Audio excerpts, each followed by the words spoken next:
We're here to deliver a great service, and we want to focus all our energy on the service that we are delivering. So obviously, if there are some concerns, we want to address the concerns. The president of blueindy is defending his electric car program tonight amidst criticism from city leaders. It centers around a $6 million wire transfer. The county auditor says she caught the mayor's office trying to give blueindy money without council approval or her signature. IT-Mate's Bennett Haberly uncovers more on those concerns. Bennett. Well, Eric, the big concern is that millions of taxpayer dollars were about to be placed into the account of a private company which just started its program. The council says the move was illegal. The mayor's office says it is not. Helen Small and her husband have been interested in the blueindy electric car sharing program since it started. When we found them, they were on their second attempt at renting a car. How's it been? Frustrating. We were here last week, and at this point, we don't have a call center here in the United States yet.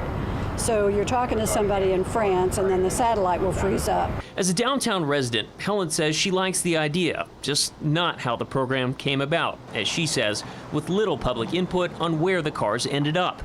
County Auditor Julie Voorhees also has frustrations. On Friday, she says the mayor's office attempted to wire $6 million into an escrow account set up for blueindy. The money was intended to help the company make infrastructure improvements. But the auditor says that attempt was done without council approval or her signature. I don't know if the legal term would be skirted, but they certainly did not follow the law to the letter. Voorhees fired off this letter late last week to Regents Bank, asking that it not deposit the funds because there were no underlying appropriations from the city council.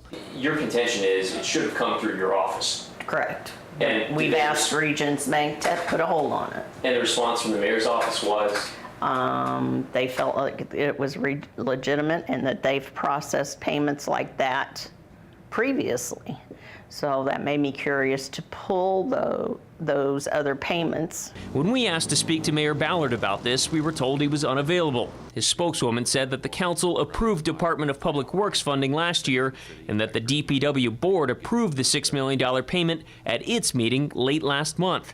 At least one member of that board questioned the move at the time. This is kind of a weird creature we're dealing with here, and how we're funding it is just a little abnormal. It's indicative of this entire process. It's been under the cover of darkness and behind closed doors and smoke-filled rooms and outside the public process. Councilor Zach Adamson wants the company to sign a franchise agreement with the city. He claims the contract it signed with the mayor's office is not valid because it wasn't competitively bidded out. blueindy's president says they are willing to work on a compromise, though they contend their contract is valid.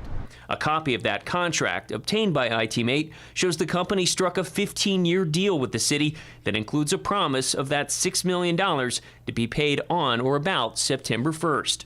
You know, from our standpoint, we're here to deliver a great service, and we want to focus all our energy on the service that we are delivering. So obviously, if there are some concerns, we want to address the concerns.